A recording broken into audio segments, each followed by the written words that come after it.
Is it actually possible to buy a property in today's market? My name is Jessica Brady, a financial advisor and money expert. So you're going to need to figure out what is realistic based on your income, your budget, and you're going to need to make trade-offs.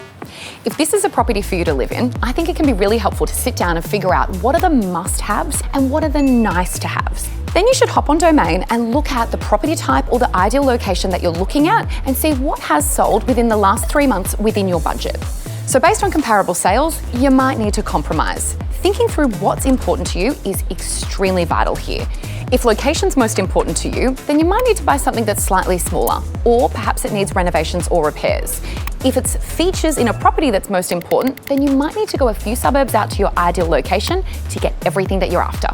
Now, in a tight property market, it can feel really tempting to overextend yourself, but you want to have a cash buffer to allow any of those incidental costs. Maybe it's repairs or renovations that you need to do, some buffer for any interest rate changes, or just some extra cash to keep for a rainy day.